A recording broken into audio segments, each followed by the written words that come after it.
New PSR कैसे calculate करेंगे। Clear.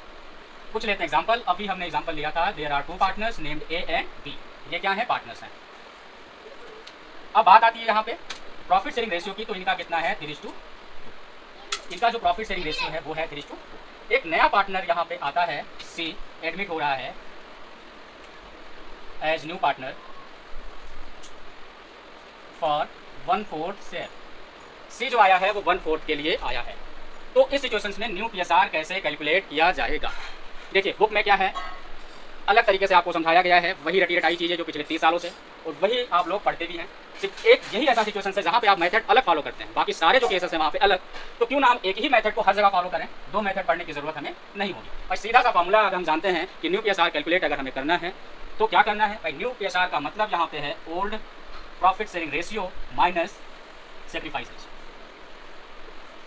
सीधा सा है, अगर हम अलग दिमाग लगाएंगे तो क्वेश्चन घूम जाएगा। दिमाग नहीं लगाना है, सीधा सा है कि भाई old profit sharing ratio A and B.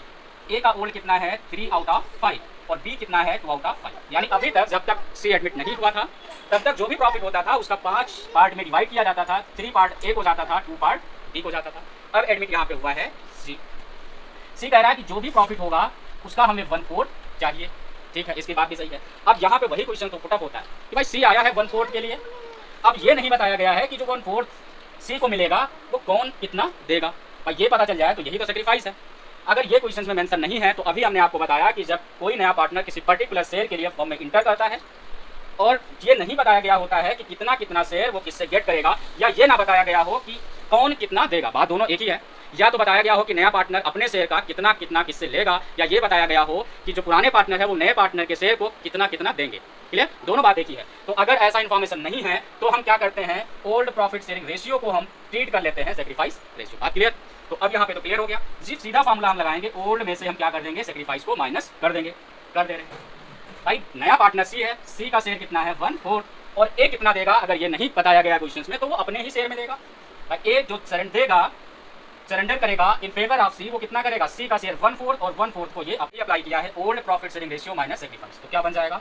2/20 को अगर प्लस किया जाए तो कितना आएगा? 5/20। और 5/20 को स्मॉलेस्ट फॉर्म में बनाया जाए तो कितना आएगा? यही तो आपका सी का शेयर है, सीधा सीधा है यहाँ पे। तो 3/20 अब कौन दे रहा है जी? ए। 2/20 कौन दे रहा है? बी। मिल जा रहा है 5/20 यानी सी को अपना शेयर।